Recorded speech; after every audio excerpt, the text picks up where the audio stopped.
முன்பொரு காலத்துல சித்திரக்கூட்ட தேசத்துல விசித்திரவர்மா அப்படிங்கிற ராஜா இருந்தாரு. அவருக்கு ஒரு நாள் வழக்கம் போல 3 சந்தேகங்கள் வந்தது. சபைய கூட்டி, நம்ம வாழ்க்கையில நமக்கு முக்கியமான சமயம் எது, அதே மாதிரி நமக்கு முக்கியமானவங்க யாரு, அதே மாதிரி நமக்கு தேவையான முக்கியமான தர்மம் எது அப்படின்னு கேட்டாரு. சபையில இருந்த எல்லாரும் அவங்க அவங்களுக்கு தெரிஞ்ச பதில சொன்னாங்க. அந்த பதில்ல எதுவுமே ராஜாவுக்கு திருப்தி அளிக்கல. தன்னோட சந்தேகத்தை எப்படியாச்சும் தீர்க்கணும்ட்டு அவரு ஊர் பயணம் மேற்கொண்டாரு. அப்படி பயணத்தின் போது அவருக்கு கண்ம மகரிஷி ஆசிரமம் தெரிய வந்தது. அவரை பார்த்து தன்னோட சந்தேகத்தை தீர்க்கலாம் அப்படின்னு ஆசிரமத்துக்குள்ள போனாரு. அந்த நேரத்துல மகரிஷி மண்ணை தோண்டி அதுல தண்ணிய ஊத்திக்கிட்டு இருந்தாரு. விசித்திரவர்மன் மகரிஷி கிட்ட போய் அவரை நமஸ்காரம் பண்ணி, சுவாமி, எனக்கு 3 சந்தேகங்களுக்கு விடை தெரிய வேண்டும். அதற்கு தான் இங்கே வந்தேன். தயவு செய்து அதை விளக்குங்கள் அப்படின்னு பணிவோடு கேட்டாரு. மகரிஷி அவரோட வேலையை செஞ்சுக்கிட்டே, உனக்கு வந்த 3 சந்தேகங்கள் என்ன அப்படின்னு கேட்டாரு. சுவாமி, வாழ்க்கையோட முக்கியமான சமயம் எது, நமக்கு முக்கியமானவர் யார், நமக்கு ஆச்சரியம் தரும் வகையில் உள்ள முக்கியமான தர்மம் எது அப்படின்னு கேட்டாரு. மகாராஜா கேட்ட கேள்விக்கு பதில் எதுவும் சொல்லாம மகரிஷி அவரோட வேலையே செஞ்சிட்டு இருந்தாரு. ஐயா, உங்க கையில உள்ளதை என்கிட்ட கொடுங்க, நான் தோன்றேன். கொஞ்ச நேரம் நீங்க ஓய்வெடுங்க அப்படின்னு சொன்னாரு ராஜா. உடனே கடப்பாறைய ராஜா கிட்ட கொடுத்து மகரிஷி கொஞ்ச நேரம் ஓய்வெடுத்தாரு. மகாராஜா நிறைய குழிகளை தோண்டி கொஞ்ச நேரம் கழிச்சு மகரிஷி கிட்ட மறுபடியும் வந்து தன்னோட சந்தேகத்தை கேட்டாரு. மகரிஷி பதில் சொல்லாம ராஜா கையில இருந்த கடப்பாறைய திரும்பவும் வாங்க போனாரு. ராஜா அவர்கிட்ட அதை கொடுக்காம திரும்பவும் போய் குழிய தோண்ட ஆரம்பிச்சாரு. சூரிய அஸ்தமனம் வரைக்கும் மகாராஜா அதே வேலைய செஞ்சுட்டு இருந்தாரு. மகரிஷி மட்டும் மகாராஜா கேட்ட கேள்விக்கு பதில் சொல்லவே இல்ல. அப்போ மகாராஜா, சுவாமி, நீங்க ஒரு ஞானி, உங்ககிட்ட சந்தேகத்தை கேட்கலான்னு எவ்ளோ ஆசையாக உங்க இடத்துக்கு வந்த. ஒருவேளை நான் கேட்ட சந்தேகத்துக்கு பதில் தெரியலனா தயவு செஞ்சு சொல்லுங்க, நான் என் வழியில போயிடுறேன்.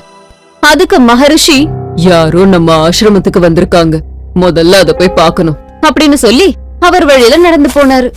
வாசல்ல ஒரு ஆளு வயிற பிடிச்சுக்கிட்டு உடம்பு பூரா காயத்தோட வேக வேகமா வந்தாரு. அவர் வயித்துல இருந்து ரத்தம் வந்துச்சு. அந்த ஆளு உள்ள வந்த கொஞ்ச நேரத்துக்குலாம் மயக்கம் போட்டு கீழே விழுந்துட்டாரு. மகாராஜாவும் மகரிஷியும் அவன் உடம்புல இருந்த துணிய கழட்டிட்டு பார்த்தா அவன் உடம்புல கீறல்கள் இருந்துச்சு. மகாராஜா அந்த காயங்களை தண்ணியால நல்லா கழுவி விட்டாரு. கொஞ்ச நேரம் கழிச்சு அவனுக்கு மயக்கம் தெளிஞ்சு விழிப்பு வந்தது. கண்ணை திறந்த உடனே தாகம் அப்படின்னு சொன்னதும் மகாராஜா உள்ள போய் குடிநீரை கொண்டு வந்து அவனுக்கு கொடுத்தாரு. மகரிஷி அந்த காயங்களுக்கு பச்சிலை மருந்து போட்டு கட்டும் கட்டினாரு. இருட்டிட்டதால மகாராஜாவும் அங்கேயே படுத்துக்கிட்டாரு. விடிஞ்சதும் காயப்பட்ட அந்த மனிதன் ராஜா கிட்ட வந்து, பிரபு, என்ன மன்னிச்சிடுங்க அப்படின்னு அவர் கால்ல விழுந்தான். மகாராஜாவுக்கு இவன் ஏன் இப்படி பண்ணான்னு புரியாம, நீ யாருன்னு எனக்கு தெரியாது, அப்புறம் ஏன் நான் உன்னை மன்னிக்கணும் அப்படின்னு கேட்டாரு. பிரபு, உங்களுக்கு என்ன தெரியாது, ஆனா எனக்கு நல்லா உங்களை தெரியும். ராஜ துரோகம் பண்ணிட்டான்னு என் அண்ணனுக்கு நீங்க மரண தண்டனை கொடுத்துட்டீங்க. அப்பையில இருந்து உங்களை கொல்லணும்னு நான் நினைச்சுக்கிட்டு இருந்தேன். நீங்க கண்ம மகரிஷி ஆசிரமத்துக்கு போனதை பார்த்து நீங்க வெளியில வரும்போது உங்களை கொல்லலான்னு ஒரு புதர் பக்கத்துல நான் காத்துக்கிட்டு இருந்தேன். ஆனா உங்க பரிவாரங்கள் என்ன கண்டுபிடிச்சு என்ன தாக்க ஆரம்பிச்சுட்டாங்க.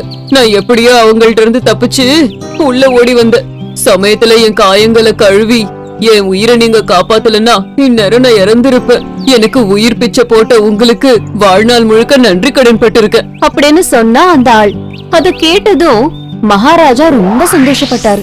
அதுக்கப்புறம் போய் மகரிஷிய சந்திச்சு, சுவாமி, என் மேல உங்களுக்கு நம்பிக்கை வரல, அதனாலதான் என் சந்தேகங்களுக்கு நீங்க பதில் சொல்லல.